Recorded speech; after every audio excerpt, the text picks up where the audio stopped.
ഇംഗ്ലണ്ടിനെതിരായ ഒന്നാം ഏകദിനത്തിൽ നിരാശപ്പെടുത്തുന്ന ബാറ്റിംഗ് പ്രകടനവുമായി രോഹിത് ശർമ്മയ്ക്കെതിരെ രൂക്ഷ വിമർശനമാണ് നടക്കുന്നത്. ഏറെ നാളുകളായി രോഹിത്തിൻ്റെ ഫോം മോശമാണ്. ചാമ്പ്യൻസ് ട്രോഫി വരാനിരിക്കെ ഇംഗ്ലണ്ടിനെതിരെ രോഹിത്തിൻ്റെ ഫോം കണ്ടെത്തുമ്പോൾ തിരിച്ചു വരുമെന്ന് കരുതിയിരിക്കുകയാണ്. എന്നാൽ ആദ്യ മത്സരത്തിൽ 7 പന്ത് നേരിട്ടവരും 2 റൺസിന് രോഹിത് പുറത്തായി. സാക്കിബ് മഹ്മൂദിൻ്റെ പന്തിൽ എഡ്ജായി ലിയാം ലിവിങ്സ്റ്റന് അനായാസ ക്യാച്ച് നൽകിയാണ് രോഹിത്തിൻ്റെ പുറത്താകൽ. ആദ്യ ഓവറുകളിൽ പതിയെ നിലയുറപ്പിക്കാൻ ശ്രമിച്ച രോഹിത്തിന് ഒടുവിൽ മഹ്മൂദിന് മുന്നിൽ വീഴേണ്ടി വന്നു. ടൈമിംഗ് പിഴച്ചതോടുകൂടി രോഹിത്തിന് തലതാഴ്ത്തി മടങ്ങേണ്ടി വന്നു. ചാമ്പ്യൻസ് ട്രോഫി വരാനിരിക്കെ രോഹിത്തിൻ്റെ പ്രകടനം ഇന്ത്യക്ക് കൂടുതൽ ആശങ്കയുണ്ടാക്കുകയാണ്. നായകനായ രോഹിത് ശർമ്മയ്ക്ക് താളം കണ്ടെത്താൻ സാധിക്കാത്തത് ടീമിനെ ആകെ പ്രതികൂലമായി ബാധിച്ചിരിക്കുകയാണ്.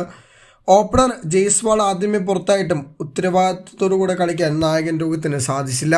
ഇന്ത്യയുടെ റൺ മെഷീനായിരുന്ന താരമായിരുന്നു രോഹിത് ശർമ്മ. തുടക്കം മുതൽ കടന്നാക്രമിച്ച് കളിക്കുന്ന രോഹിത്തിനെ ആളുകൾ ഹിറ്റ്മാൻ എന്ന് വിളിച്ചിരുന്നു. എന്നാൽ ഇപ്പോൾ ഫ്ലോപ്പ്മാൻ എന്ന് വിളിക്കേണ്ട അവസ്ഥയാണ്.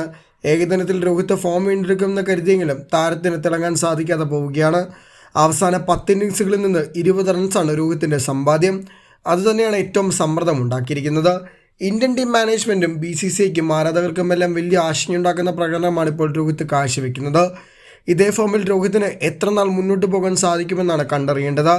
ഇതേ ഫോമിലുള്ള രോഹിത് ശർമ്മയ്ക്ക് കീഴിൽ ചാമ്പ്യൻസ് ട്രോഫിക്ക് ഇറങ്ങിയാൽ ഇന്ത്യക്ക് എത്രത്തോളം കിരീട സാധ്യതയുണ്ടെന്നും വിലയിരുത്തുന്നുണ്ട്.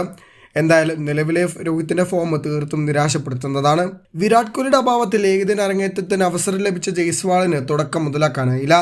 ഗില്ലിനെ മാറ്റി രോഹിത്തിനൊപ്പം ജയ്സ്വാൾ ഓപ്പണിംഗിൽ അവസരം നൽകിയിട്ടും ഇംഗ്ലണ്ട് പേസ് നിരയ്ക്ക് മുന്നിൽ ജയ്സ്വാൾ വിറച്ചു. 22 പന്തിൽ 3 ബൗണ്ടറി അടക്കം 15 റൺസ് നേടിയാണ് ജയ്സ്വാൾ മടങ്ങിയത്. ആർച്ചറും സാക്കിബ് മഹ്മൂദും തുടർച്ചയായി ഓഫ് സൈഡിൽ 145 മുകളിൽ പന്തെറിഞ്ഞത് ജയ്സ്വാളിനെ സമ്മർദ്ദത്തിലാക്കി. നിരവധി തവണ ഭാഗ്യത്തിന് എഡ്ജാവാതെ ജയ്സ്വാൾ രക്ഷപ്പെട്ടു. എന്നാൽ ഒഴിവാക്കാൻ സാധിക്കാത്ത തരത്തിലുള്ള ജയ്സ്വാളിൻ്റെ ശരീരത്തിലെ ആർച്ചറുടെ പന്തിൽ താരം വീണു. എഡ്ജായ വിക്കറ്റ് കീപ്പർ ഫിൽ സോൾട്ടിന് അനായാസ ക്യാച്ച് നൽകി ജയ്സ്വാൾ പുറത്തായി. ഇന്ത്യൻ ബൗളർമാർ മത്സരത്തിൽ കൈയിടി നേടി. 288 റൺസാണ് ശരാശരി നാഗ്പൂരിലെ സ്കോർ. എന്നാൽ അതിലേക്ക് എത്തിക്കാത്ത രീതിയിൽ ഇംഗ്ലണ്ടിനെ ഇന്ത്യക്ക് പുറത്താക്കാൻ സാധിച്ചു. അതിൽ ഇന്ത്യൻ ബൗളർമാർക്ക് നിർണായക പങ്കുണ്ട്. അതിന് വലിയ കൈയിടി നേടുകയും ചെയ്തു.